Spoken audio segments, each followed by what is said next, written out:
Hello, and welcome to another episode that fills some time before your DoorDash order arrives. Previously, we lost to the Angels in the 2023 World Series, which kind of sucks. To begin this offseason, we addressed personnel. One thing of note this time around is that Jeff Bridich is finally gone. I thought about keeping him around as a joke, but nah, just go as far away as possible.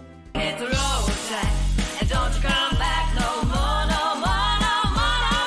As usual, my arbitration-eligible players are given contracts around estimates, but here are the notable extensions. Reed Humphreys signed a 2-year, $2.5 million deal. Mostly did this to save a few pennies. Marshall Kozowski signed a 2-year, $2.75 million contract, which again was to save a few pennies. Ah, the sweet smell of an all-day sucker. I guess I have to sign Jackie Bradley Jr. to an extension because of the stupid owner goals, so he gets $8.8 million over 2 years. But the second year is an option, so expect him to get cut at the end of the episode. Regretting the decision as soon as I made it, I signed Kyle Hendricks to a 1-year, $3 million contract, thinking he might be useful backup in case of injuries, and cheap enough to cut if need be. Take a guess at what happens and leave a comment below. I make a trade with the Braves, sending Ryan Castellani, Willie Castro, Nico Decolati, and a minor leaguer for Ozzie Albies, with the Braves retaining 15% and 2 minor leaguers, including a great pitching prospect for the bullpen. Oh look, it's another trade with the Braves. This time Desmond Lindsay, Hunter Bishop, and a minor leaguer are sent for AJ Minter and a minor leaguer. I do not allow Desmonds on my team. I add Xavier Curry, Dalton Rushing, Keone Cavaco, and Vladimir Dillon to the 40-man roster, while DFAing Carlos Jr. Herrera. Finally, Joe Jimenez is let go. Glad I didn't give him that long-term contract he wanted. We reached the free agency period, and again, the available talent is rather pitcher-heavy.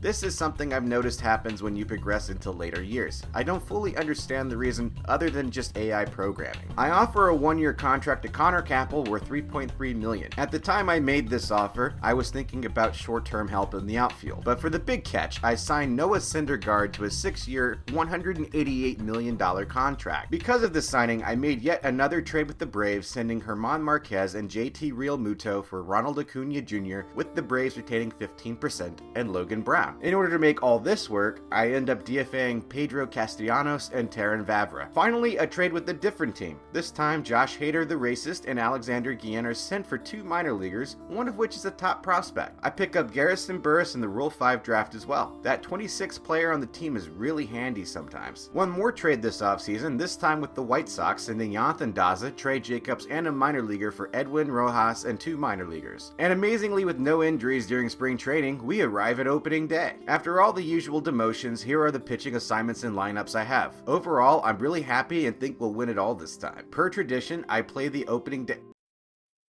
Cancelled?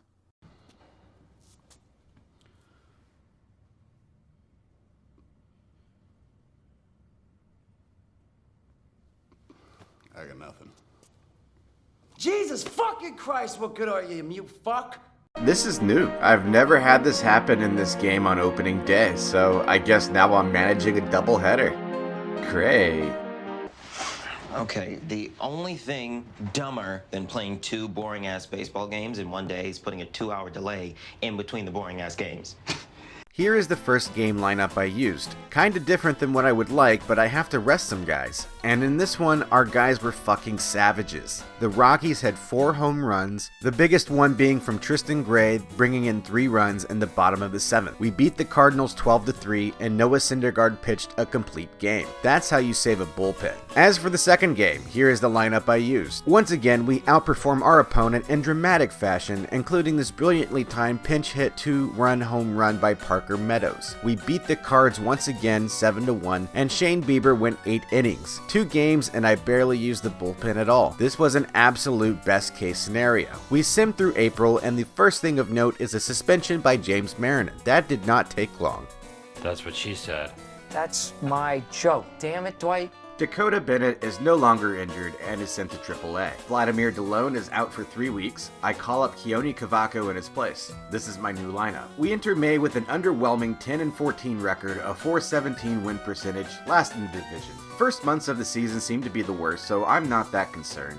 These are my batting stats, as well as my pitching stats. I DFA Kyle Hendricks, demote Zach Hess, and call up Brian Abreu and Zach Eater. These are my new pitching assignments. Vladimir Delone is no longer injured and is sent to AAA. I make a trade with the Red Sox, sending Ryan Vilade and 2 minor leaguers for Chris Sale, with the Red Sox retaining 20%. I figure I can cut him after this season and he might be good pitching depth. I send down Jack Eater to make this trade work. These are my new pitching assignments. Guess it was a good thing I made that trade because Shane Bieber is out for 6 weeks. I call up Xavier Curry in his place. These are my new pitching assignments. We enter June in much better shape, having amassed a 28-23 record, a .549 win percentage, second in the division. See, this is just a bad month that we just passed. These are my pitching stats, as well as my batting stats. I release Garrison Burris, demote Parker Meadows, while calling up Grant Levine and Vladimir Delone. This is my new lineup. We reached the draft, and this season I had a $3.5 million offer be rejected by a pick. Shut up and take my money! We arrive at July with a 44-35 record, a .557 win percentage, second in the division. Still doing pretty well. These are my pitching stats, as well as my batting stats. I demote Keone Cavaco and Marshall Kozowski, as well as call up Eric Lee and Jarek Francis. These are my new pitching assignments, as well as my lineup. Chris Flexen decides to end his season early and will be out for a year. Good job. I call up Zach Hess in his place. These are my new pitching assignments. Mid-season goals time, and as is the usual, the owner is an indecisive twat. I've lost all respect for him at this point. Brandon Brennan is out for 7 to 8 months, and Jack Eater is called up in his place. These are my new pitching assignments. Bieber is no longer injured and is sent on a rehab assignment. Thank God I need him back. Patrick Corbin is out for 3 to 4 months, basically the rest of the season. I call up Marshall Kozowski in his place. These are my new pitching assignments. We reach August at basically the same place we have been, 58-46, a .558 win percentage, still second in the division. Wondering if we'll snap out of this funk or if this is just who we are. These are my pitching stats, as well as my batting stats. I send down Brian Abreu and call up Dakota Bennett in his place. These are my new pitching assignments. James Marinan is out for 6 to 7 months. I call up Shane Bieber from his rehab assignment in his place. These are my new pitching assignments. Dakota Bennett is hurt, again, this time for 3 months. I call up Mike Schultes in his place. These are my new pitching assignments. We reached September and now we're on fire, having only lost 7 games during the last month. We have a 78-53 record, a .595 win percentage, first in the division. Kind of amazing given the number of pitching injuries. These are my pitching stats, as well as my batting stats. I call up Brian Abreu and Dalton Rushing to the bigs. Xavier Curry is out for 6 weeks, and Noah Syndergaard is out for 5 weeks. But despite that, he did win the ERA crown for the season. We end the season with the 92-64 record, a .605 win percentage, first in the division. Once again, we are going to the playoffs. These are my pitching stats to end the season, as well as my batting stats. I have to set my playoff roster, which I'm unhappy with because of the injuries. I literally had no choice in the pitchers that I used due to how many were eligible to be on the roster. Despite this, we beat the Padres in 5 games, and of course, once again, we are facing the Mets in the NLCS. He's doing it again. I can't, fool me twice, shame on me, Mr. Met. What are you? Let it go. It's creepy now, it's weird.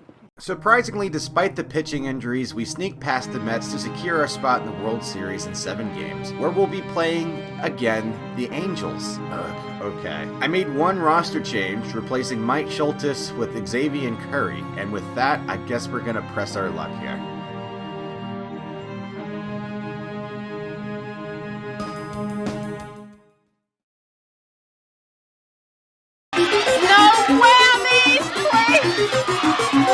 For the box. No whammies!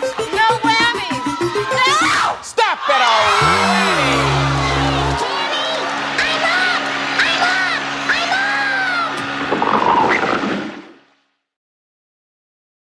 Yeah, that's about right.